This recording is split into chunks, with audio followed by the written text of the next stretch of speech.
Bonjour à tous. Cette semaine, j'accueille un pilote qui a commencé en 2010. Il a commencé dans la classe H350. Il a fait un petit saut en Grand Prix et il est de retour en H350 depuis quelques années. Bonjour, Martin. Ça va bien? Oui, bonjour John. Ça va très bien, malgré le contexte actuel, là, mais Oui. oui, ça va très bien. Martin, j'aimerais ça que tu nous expliques un petit peu ton parcours sur le circuit de la Chérelle. Comme tu as dit, j'ai commencé en 2010. À l'époque, j'arrivais du monde du karting après 5 ans en karting. J'avais 35 ans, donc je n'étais pas une verte recrue. J'arrivais quand même avec un peu de bagage d'expérience. J'avais rencontré Michel Poirier à l'époque, en 2009. On avait commencé des discussions. J'avais été rencontré, il voulait me connaître, j'étais qui. Je me rappelle encore comme c'était hier, la première fois quand il m'a appelé, là, c'est fin novembre, début décembre 2009. J'étais au travail, il m'a appelé, il m'a dit Martin, il dit suite à notre rencontre des derniers jours, on a un bateau pour toi. Fait que j'ai dit ah oui, là, j'étais comme sous le choc un peu, là. C'était comme un rêve qui se réalisait à ce moment-là. Puis c'est ça, il m'a demandé si j'étais intéressé à aller chercher, c'était le bateau de Wally Johnson, Johnson à l'époque, aux États-Unis, dans l'Ouest. Là. Donc, la seule demande qu'il y avait, c'est qu'il fallait que j'aille chercher le bateau. Donc, je suis parti tout de suite après Noël, entre Noël et le jour de l'an, je suis parti avec deux autres personnes. On est parti chez M. Johnson, on est allé chercher le bateau et on est revenu le 30 décembre. Puis j'avais d'affaires à arriver parce que je pense qu'il y a quelqu'un qui n'aurait pas été content si j'avais pas été arrivé le 31 décembre. Donc, on est revenu avec le bateau dans la nuit du 30 au 31 décembre. On a traversé les douanes avec ça, on s'est rendu au Québec. Puis c'est là que l'aventure a commencé. Puis suite à ça, comme tu as dit, on a fait 3 ans. À l'époque, c'est la classe 5 litres. J'ai connu les 4 premières années que j'ai été au cours, j'ai fait 4 moteurs différents. On a fait le 305 stock qui était le moteur à l'époque quand j'ai commencé. Après ça, on a eu le 305 mode qui était l'intermédiaire entre le 305 et le 350 d'aujourd'hui. Et la troisième année, j'ai été un des premiers avec le 350 bâti par M. Primo. Et ça a été ma dernière année en 350. Après ça, je suis changé en Grand Prix, donc un quatrième moteur dans une quatrième saison consécutive. Après ça, j'ai fait 5 ans dans la classe Grand Prix, 3 ans et demi avec M. Huey Newport et un an et demi avec Randy English. Et après ces 5 années-là, on a décidé pour des raisons qui étaient vraiment financières. Là, après 5 ans, on commençait à avoir étiré le portefeuille un peu. Donc, on a décidé, moi et mon nouveau partenaire depuis 3 ans, Tom Lissner, on a décidé de retourner en 350. Donc, on vient de faire les 2 dernières saisons en 350. Euh, on s'ennuie du Grand Prix, oui, de certaines choses. Là, de piloter, c'est sûr que je m'ennuie. Euh, du feeling de conduire un Grand Prix, de la gang de Grand Prix aussi. Là. C'est des choses qui me manquent malgré que je me suis fait beaucoup d'amis, de connaissances au cours de toutes ces années-là. Puis c'est encore des gens qu'on croise dans les pits, puis qu'on a bien du fun avec eux autres. Mais je ne m'ennuie pas de tout le travail et tout l'aspect financier qui vient avec ça aussi. C'est sûr que si un jour j'ai la chance d'avoir les ressources financières pour y retourner, la porte n'est vraiment pas fermée. Là. Puis même, je dirais que cette année, ça a passé très proche qu'on y retourne en 2020 avec le nouveau projet du moteur à essence de M. Primo. Euh, c'est un petit peu moi puis lui qui avait commencé à parler de ça, mais côté financier, je n'étais pas capable cette année. Donc, on a décidé, on était supposé continuer en 3,50 pour l'année 2020. On verra 2021, on ne sait pas encore qu'est-ce que ça va nous réserver. Donc, on verra. C'est bien. Mais quand tu as pris la décision de vouloir faire de l'hydroplane, qu'est-ce qui t'a amené à décider, là? Tu parlais que c'était un rêve. Ce rêve-là, est-ce que c'est un rêve que tu avais depuis que tu étais tout petit ou Ouais. tu dis, tu as fait le saut finalement à 35 ans, mais c'est quoi le cheminement qui a fait qui t'a amené à vraiment te décider à faire les courses d'hydroplane? Ben, en étant natif de Valleyfield, c'est sûr que je suis sur le bord de l'eau depuis de nombreuses années. Là. Moi, je suis arrivé à Valleyfield. Ma mère était native d'ici, mais je suis arrivé à Valleyfield, j'avais environ 8-9 ans. Donc, j'ai appris à connaître les régates à cette époque-là et j'ai jamais manqué une saison, voyons, une fin de semaine de course depuis ce temps-là. Et j'étais un vrai passionné de course en tant que spectateur. Avant, ces années-là. Et là, c'est sûr que moi, j'ai personne dans ma famille qui était aux courses, donc je connaissais pas personne vraiment qui était là-dedans. Donc, moi, ma voie d'entrée a été le karting, comme j'ai dit tantôt. Puis c'est le même que j'ai appris à connaître le sport motorisé et de mieux maîtriser c'était quoi. Donc, après ces 5 années-là, mais c'est pour ça, comme j'ai dit tantôt, là, je suis allé rencontrer Michel, puis c'est là que j'ai eu la chance, l'opportunité de réaliser ce rêve-là. Là.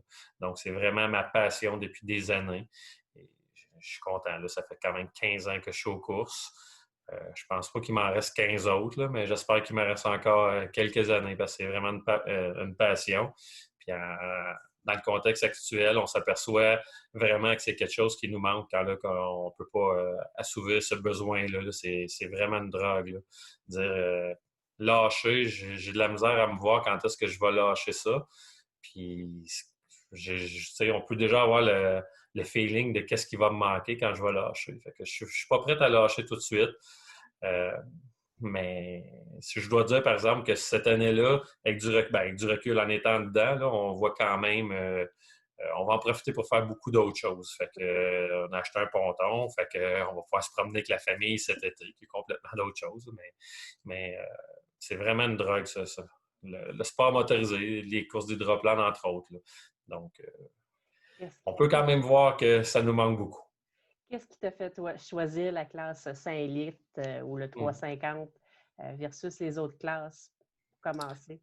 Ouais, mais c'est sûr, quand j'étais spectateur sur les berges, c'est toujours une classe qui a beaucoup suscité mon intérêt parce que c'est une classe qui est très compétitive. C'est sûr qu'aussi, avec mon gabarit, je me voyais mal un peu conduire un 2,5, malgré que je l'ai fait à quelques reprises. Là. Mais à 6 pieds, à l'époque, on va dire 200 livres, maintenant un petit peu plus. C'est sûr que euh, le bateau me convenait mieux. J'étais plus à l'aise dans un petit peu plus gros bateau qu'un 2,5 litres à l'époque. Martin, merci pour ce petit résumé. Concernant ta vie professionnelle, en dehors des courses, peux-tu nous dire un peu ce que tu fais? Puis je sais que présentement, tu es très sollicité parce que avec tout ce qui se passe actuellement à travers la planète, tu es, comme on dit, aux premières lignes de tout ça. Fait que, oui, moi je suis infirmier clinicien depuis 98, donc maintenant 22 ans. Donc j'en ai plus de fêtes qu'il m'en reste à faire. J'ai travaillé dans différents. J'ai surtout travaillé à l'hôpital de Valleyfield. J'ai travaillé aussi pour faire de la médecine familiale durant cette année avec un ami à moi, le docteur Christian Leduc. Je travaillais avec à l'urgence à l'époque. Il m'a demandé de me joindre à leur belle famille de la clinique des Trois-Lacs. J'ai été avec eux pendant presque 10 ans. Et je suis maintenant de retour à l'hôpital de Valleyfield depuis 5 ans, maintenant comme gestionnaire. Donc, j'ai à ma charge un département avec 60-70 employés. J'étais à 44 lits avant. Maintenant, on a eu des rénovations dans les derniers mois, donc on va descendre à une unité de 36 lits.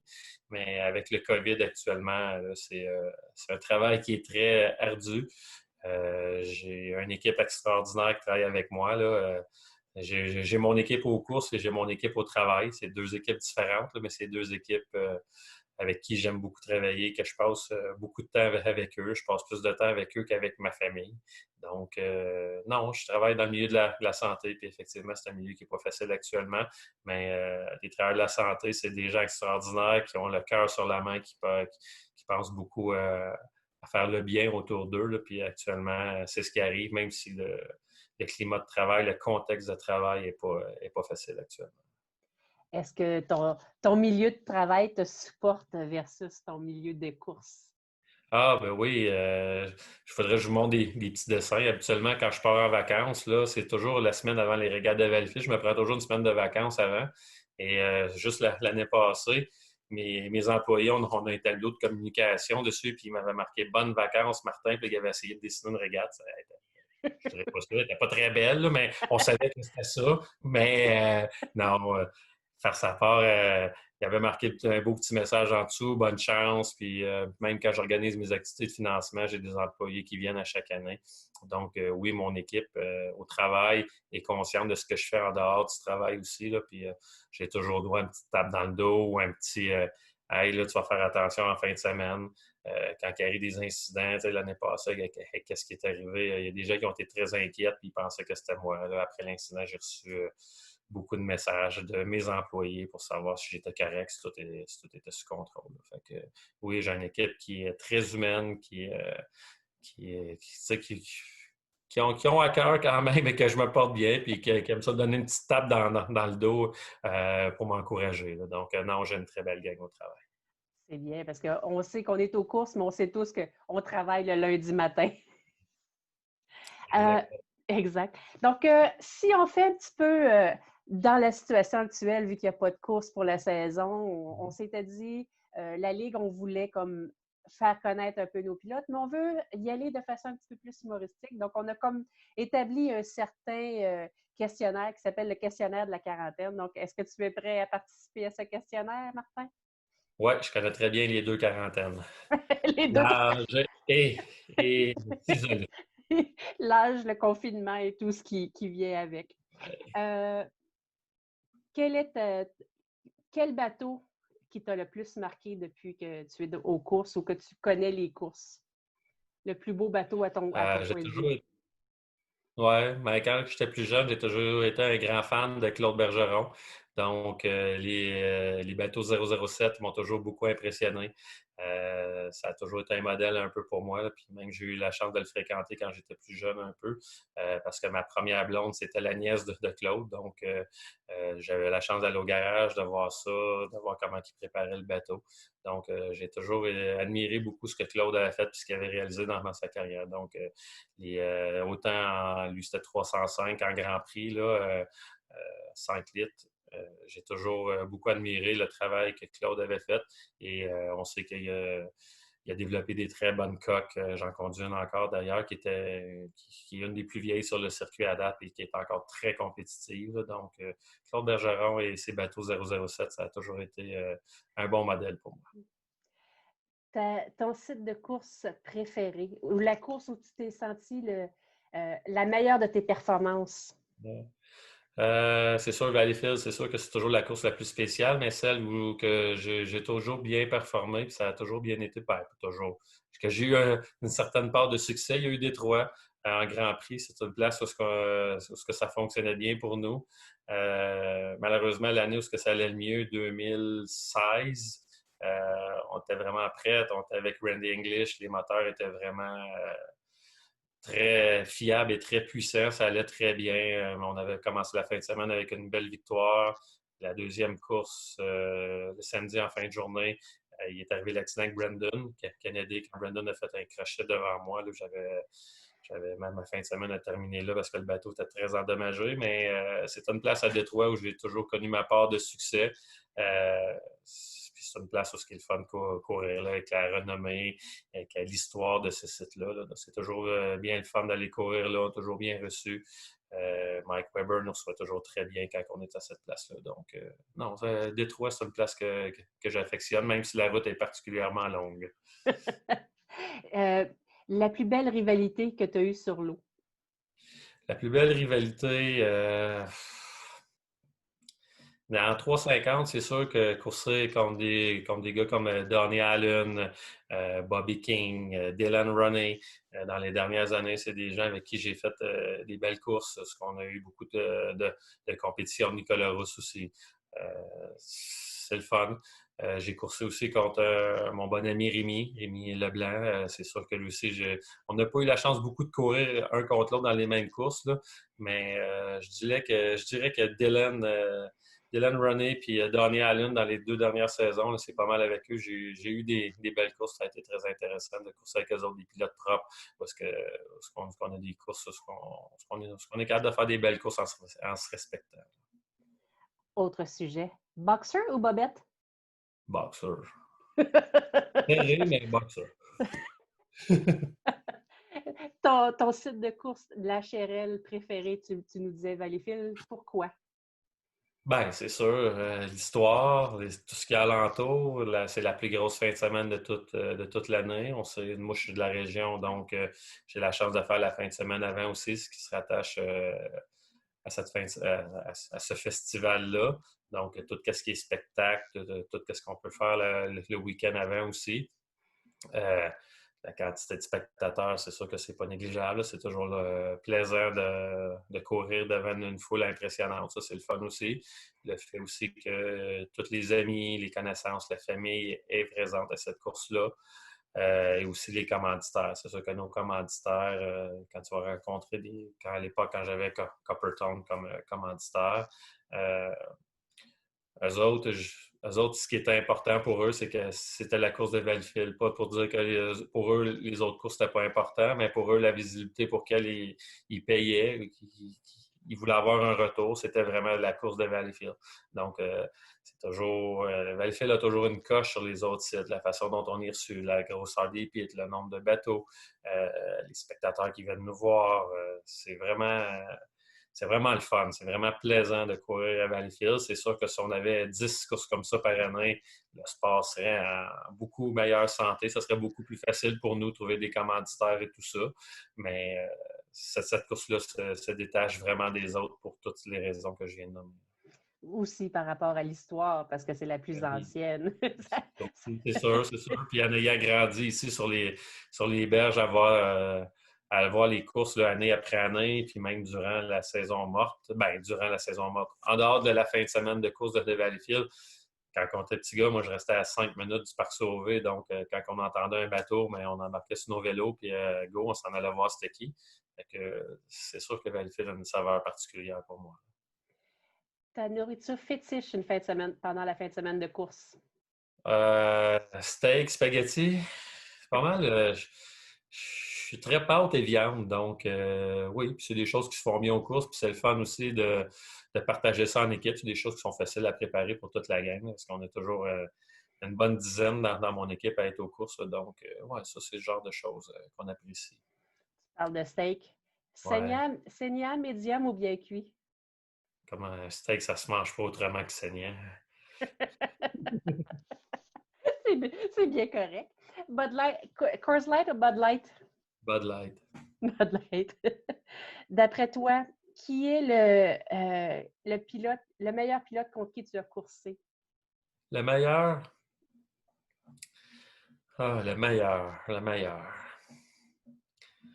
Jimmy King, c'est sûr que c'est une légende. C'est quelqu'un qui a beaucoup d'expérience, qui a beaucoup de titres. Ça fait longtemps qu'il est là. Quand je me souviens, quand j'étais petit gars, il était déjà là, puis c'était pas une recrue, donc ça fait très longtemps qu'il est là. Fait que Jimmy, c'est sûr que c'est un pilote euh, qui m'impressionne beaucoup, là, avec toute son histoire qu'il y a derrière lui. Des gars aussi comme Bert Anderson, c'est sûr que c'est un gars qui est toujours très rapide quand il est dans un bateau.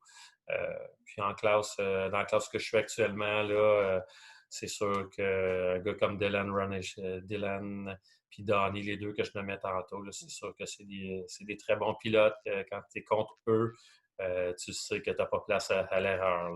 Si tu n'es pas là au départ, mais tes chances de compétitionner avec eux, ils viennent de diminuer de beaucoup. Ton idole de tous les temps. Si tu avais l'opportunité de courser, si on pouvait te transporter dans le temps, peu importe l'époque, contre qui tu aurais aimé courser? Ben, tantôt, j'ai nommé Claude Bergeron. C'est peut-être lui, mais j'ai eu la chance de courser contre lui parce qu'il a fait quelques courses dans les dernières années en 350. Donc, j'ai eu la chance de courser contre lui un peu. Mais c'est sûr qu'un gars comme Robert Théoret aussi, ça, c'est quelque chose que j'aurais vraiment aimé. Marty Niles. Il y en a quelques-uns, là, les grands noms. Mais il y a aussi Bert Anderson, comme je disais. C'est un pilote que ça fait longtemps qu'il est là. Puis, que j'admire beaucoup. Il y en a un autre aussi que j'ai eu la chance de côtoyer à l'époque quand j'étais en Grand Prix. Il y a Jeff Richards aussi. C'est quelqu'un, puis c'est quelqu'un que je vois aussi en dehors des courses. C'est un personnage, Jeff Richards. Il est sympathique, il est drôle. On le fait parler en français, il est encore plus drôle. Puis je lance un défi à quelqu'un d'essayer de faire dire écureuil à Jeff Richards. Écureuil. Moi, je connais l'expression qui dit, puis il se demandait c'était quoi, puis je l'ai cherché longtemps avant de la comprendre, mais ça se dit pas. Okay. Est-ce que tu t'entraînes?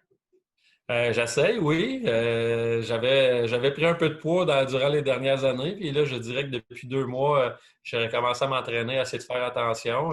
J'ai perdu 15 livres depuis 2 mois. Donc, on va essayer de continuer sur cette belle lancée. Mais je suis plus un gars qui aime ça faire du sport. Aller jouer au hockey, aller jouer à la balle. J'ai ma ligue de karting. Donc, oui, je suis un gars qui reste actif, mais le gym, là, ça me demande toujours un effort.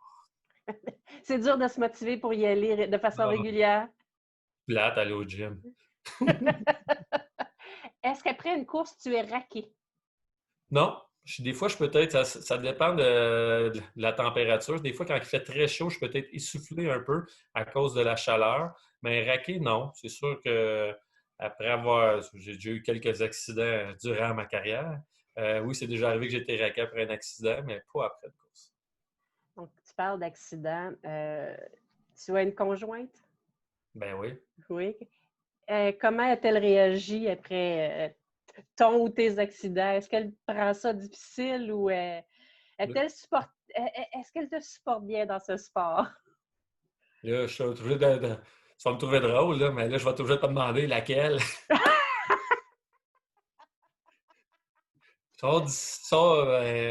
Ben, tu sais, j'en ai eu quelques-unes durant les dernières années. Je suis séparé depuis une dizaine d'années de la mère de mes enfants. C'est sûr qu'ils ne réagissent pas tous de la même façon, là. Lors de mon gros accident à Détroit, euh, ma copine de l'époque, elle travaillait dans le domaine de la santé, donc elle était moins un peu sous le choc par rapport à ce qui est suivi après. Mais c'est sûr que pour quelqu'un être sur la rive, puis voir son conjoint avoir un accident puis pas avoir de nouvelles, c'est sûr que oui, c'est très stressant. Là. Mais non, habituellement, les conjointes, c'est sûr, c'est angoissant pour elles quand il arrive des choses comme ça.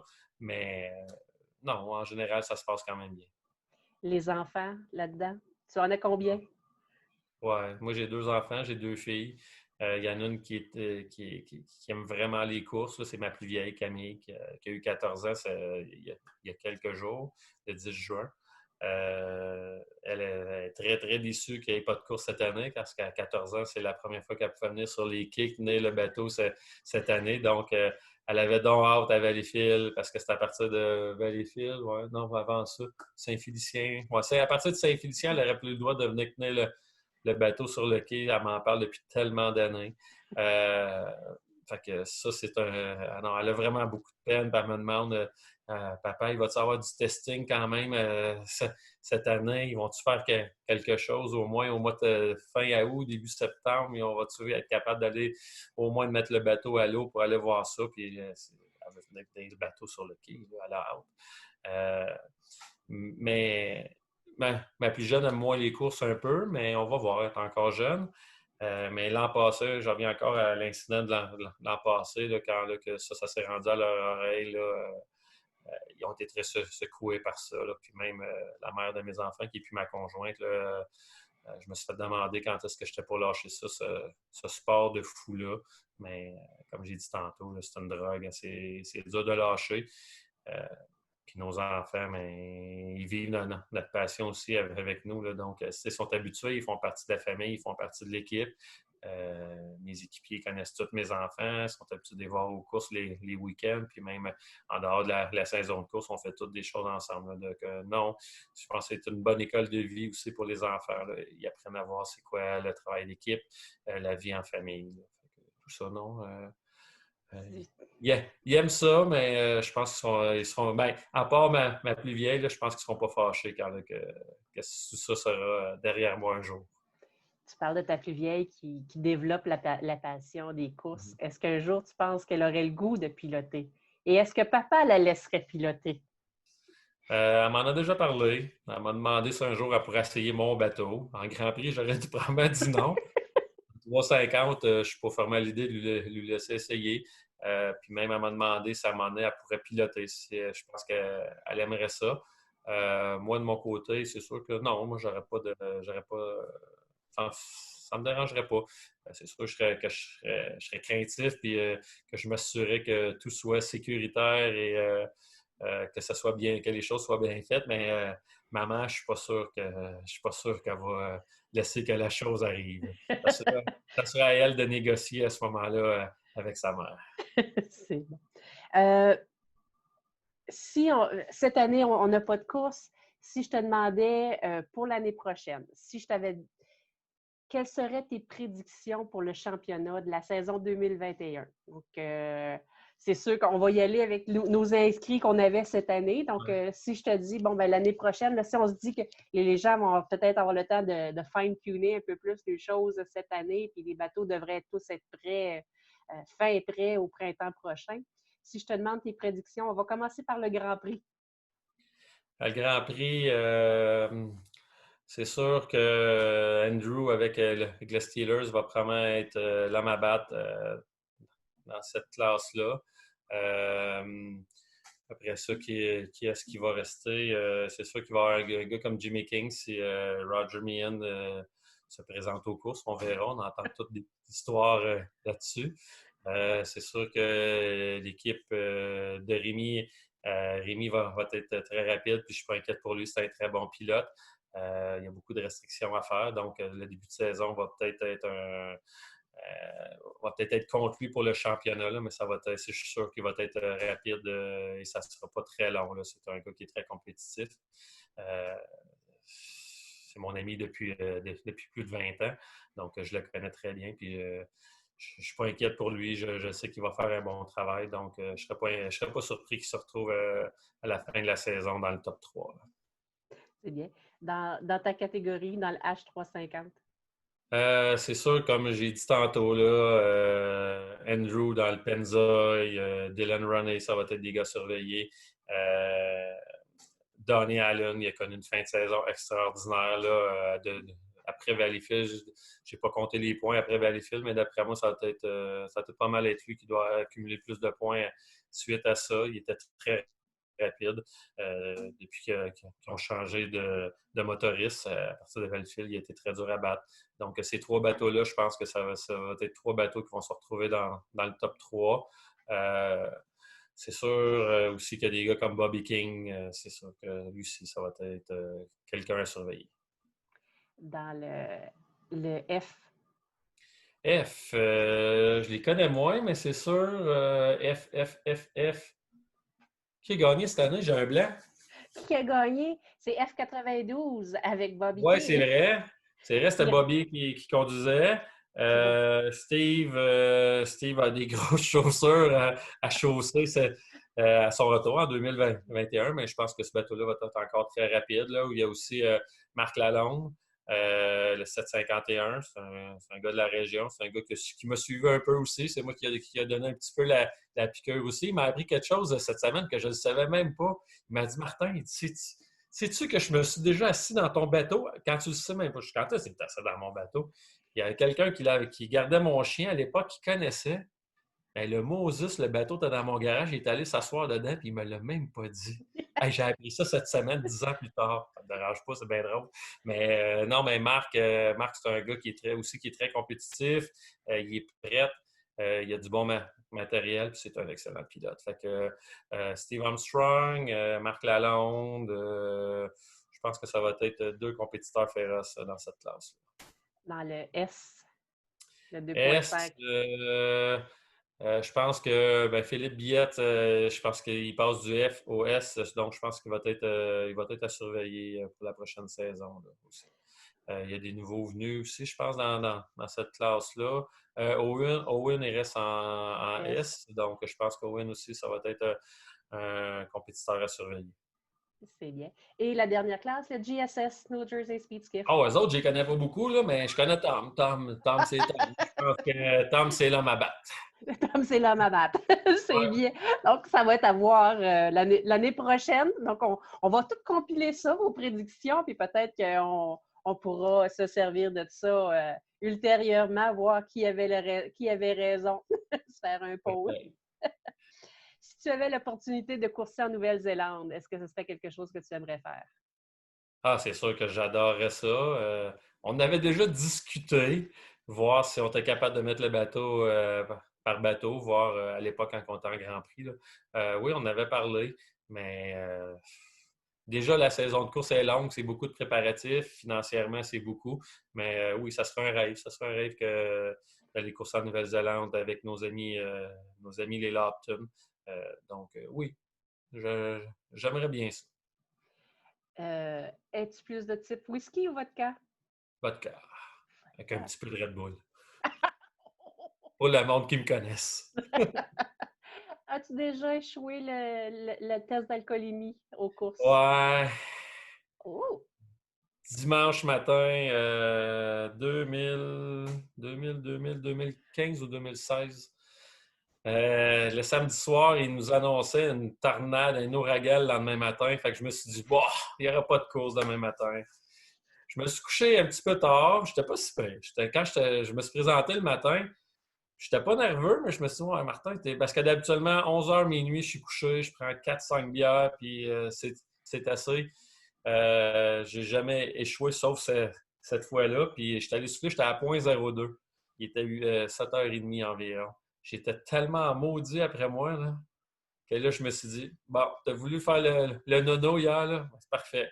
On s'en va courir parce que là, le règlement a changé pour la prochaine saison. Mais à l'époque, on avait le droit de ressouffler une deuxième fois à 9h. Donc, je suis allé courir. Je suis allé courir pendant 1h30 de temps. Je suis revenu après 45 minutes sur la machine qu'on avait. J'étais à 0.01, donc il me restait encore 0.1. Je suis retourné faire la même run, puis je suis revenu. Puis quand je suis arrivé à la tente, Jonathan Abbott, il était là. Puis c'est eux autres qui m'avaient dit de me présenter à cette tente-là. Donc, je me présente. Puis là, il avait commencé à mouiller et à vanter beaucoup. Puis ils ont décidé d'annuler la journée. Et il dit, Martin, tu n'as pas besoin de souffler. Il dit, la journée est annulée. Je dis, non, j'ai dit, tu comprends pas. Là. Je suis très orgueilleux, très, très, très orgueilleux. Puis là, je suis pas fier de moi. J'ai dit, je ressouffle dans la... Fait que là, ils sont allés chercher l'appareil. Ils m'ont fait ressouffler, puis j'étais à 0. Donc, j'aurais pu courser cette journée-là, mais j'étais vraiment pas fier de moi. Ça arrive. Est-ce que tu as une chanson fétiche? Oui, Dynamite, AC/DC, ça c'est le genre de musique que j'aime. Rage Against the Machine, Offspring. Je suis plus type rock. Est-ce que tu pourrais te laisser pousser une moustache? Hey, j'ai fait ça l'année passée au mois de novembre pour le Movember. Puis quand j'étais allé au Centre Bell à la fin du mois de novembre, là, ma moustache s'en venait vraiment à gauche. Je m'avais laissé pousser une belle. Ma blonde était tellement gênée. Là. Puis là, elle avait tellement hâte que je la coupe que la fin de semaine, le mois de novembre, 30 jours, le 30 novembre, c'était un dimanche. Puis là, elle me dit, là, tu coupes ta moustache. Je dis, non, j'ai dit, c'est dimanche. C'est lundi qu'il faut la couper, c'est le 1er décembre. Fait que non, il a fallu que je la coupe le dimanche. Fait que, non, sinon, je ne me laisserais pas pousser de moustache, non. Bon, autrement, c'est pas quelque chose qui... Non. J'en ai eu une quand j'étais au secondaire, puis mes filles, quand ils ont vu cette photo-là, là, ils ont tellement ri, là, avec mon petit duvet, là, c'était tout beau. Selon toi, qui est le pilote le plus costaud, le plus fort dans les puits dans la Ligue de la HRL? Le plus fort? Je sais pas. Marty Wolf, il doit être fort, lui. Qui est le plus faible? Le plus faible? Yves Villeneuve. Excuse-moi, Yves. D'après toi, qui est le meilleur chef d'équipe? Ah, c'est moi qui l'ai. J'ai le même chef d'équipe depuis 10 ans, Jean-François Réaume. Il a gagné le titre 2 fois du meilleur chef d'équipe. C'est mon ami, c'est avec lui que je vais aux courses depuis 10 ans. On a passé au travers des bons, des mauvais moments. Mais on se voit en dehors des courses. C'est un passionné de course. Il a développé son nouveau système à Q-Clock qu'on développe depuis 3-4 ans. Donc, non, JF, c'est un maniaque de course, c'est un passionné de course. Son père était là avant lui, qui a été commodore, annonceur et tout le tralala. Donc, non, JF, c'est un bon ami, c'est un passionné. Puis, quand on se prépare pour les courses, on ne compte pas nos heures. Puis, on a toujours bien du fun ensemble. Ça arrive des fois qu'on s'obstine, on se respecte tout le temps. Puis, à la fin, on se donne une tape dans le dos. Puis, on dit, OK, c'est parfait, on a pris cette décision-là, on vit avec. Si on regarde au niveau des communications, au niveau... Ouais. Ben, moi, c'est toujours lui qui me parle depuis 10 ans. Fait que j'ai jamais eu personne d'autre qui m'a parlé. Il a toujours été là. Je pense qu'il y a une journée que, si je me rappelle bien, en 10 ans, là, si je me rappelle bien, qui n'a pas été là. Puis je me rappelle même pas qui a fait. Ah, je pense que c'est Marie-Ève, Marie-Ève Wilford qui a fait ma communication cette journée-là. Sinon, ça a toujours été Jean-François. Je m'entends bien à merveille avec lui. Il sait quand me parler, il sait quand pas me parler. Parce que moi, je ne veux pas qu'il me parle tout le long de la course, là. Moi, c'est mes yeux pour m'aider un peu pour le départ. Si je m'en viens trop vite ou si je suis vraiment en retard, ça, il va m'aider. Puis c'est mes yeux pour savoir s'il y a des incidents sur le parcours. Donc, sinon, il n'y a pas besoin de me parler tant que ça. Des fois, si j'ai beaucoup d'avance, il va me dire de ralentir, ça ne donne plus rien de pousser, on va sauver la machine. Aussi, il voit que je ne rattraperai pas l'autre avant. Non, on pense un petit peu de la même façon sur le parcours. Donc, pour moi, c'est un des bons, mais c'est sûr que je vois des gars aller comme, qui en font beaucoup, puis ils sont très sollicités, là, comme Steve Armstrong, Mike Randall. Je pense que c'est des bons gars aussi sur la communication. Est-ce que tu as déjà pété dans ton cockpit? Ben oui. Il faudrait demander à José qui m'attache dans mon cockpit quand je lâche un petit, là. Oh, Martin! Ben, elle aussi a déjà pété. Elle t'a rendu l'appareil? Ouais. Elle va être contente d'entendre que j'ai dit ça. Ton plus grand rêve? Mon plus grand rêve, j'aurais aimé ça être joueur de hockey professionnel. Moi, je suis jaloux, je regarde les joueurs de hockey et la vie qu'ils mènent. Puis, ça ressemble un peu aux courses tantôt quand je parlais de la course de Valleyfield qui a beaucoup de spectateurs, l'entertainment qui alentour de tout ça. La vie qui vient avec ça, là, je trouve que c'est des gens privilégiés qui ont travaillé fort, mais ils ont surtout un talent. J'aurais aimé ça. J'aurais aimé ça de joueur de hockey. Ton équipe préférée? Les Pingouins. D'accord. Ah, ils Non. vont planter les Canadiens dans la première ronde cette année encore. Si on a fait le plus grand rêve, ta plus grande peur? Ma plus grande peur, qu'il arrive quelque chose à mes enfants. Ça, jusqu'à temps que j'aie 30 ans, là, puis la mère de mes enfants pourrait dire, j'en voulais pas d'enfants. Puis une des raisons pourquoi j'en voulais pas, c'est que j'ai peur qu'il arrive des mauvaises choses à mes enfants. Ça m'a toujours fait peur. Puis c'est des choses qu'on n'a pas de contrôle. Oui, on peut élever nos enfants, il y a des choses qu'on peut faire, mais la voie qu'ils vont prendre, les expériences qui vont leur arriver dans la vie, ça, on n'a pas de contrôle sur tout là-dessus. Les accidents, quelqu'un qui ferait du mal à mes enfants, moi, je ne sais pas comment je réagirais pour vrai. Je n'ai aucune idée comment j'arriverais à me contrôler, mais c'est ma plus grande peur, c'est ça, c'est qu'il arrive quelque chose à mes enfants. Si je te demandais, selon toi, qui a le plus bel uniforme, l'uniforme d'équipe, le plus bel uniforme d'équipe dans la HRL?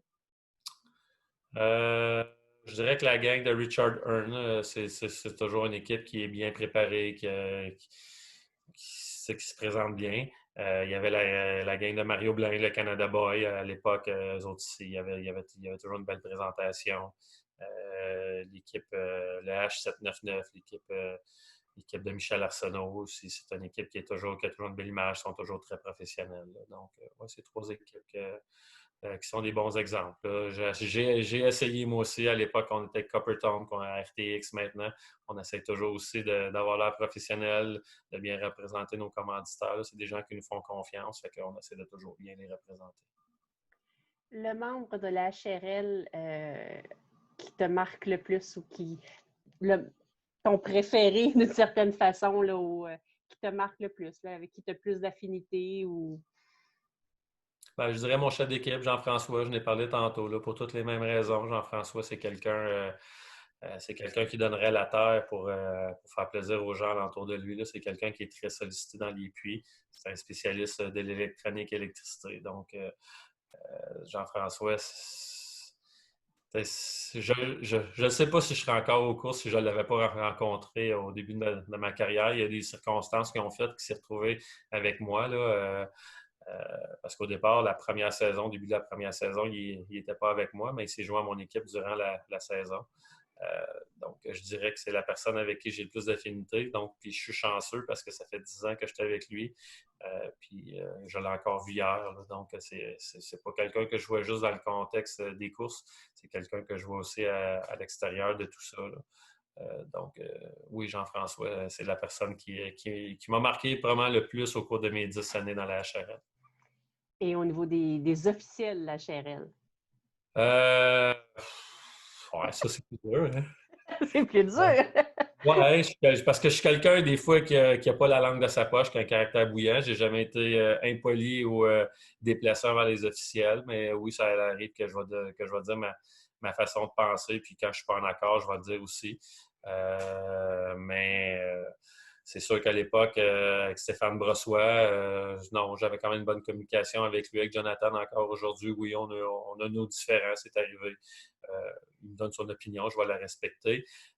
J'espère qu'il respecte la mienne aussi parce que j'ai toujours été poli et courtois avec tout le monde. Même si je donne mon opinion des fois, pas parce que je donne mon opinion euh, que, que c'est pas correct de le faire, là, mais il y a toujours une façon de le faire. Je te remercie pour ton temps pour mon questionnaire.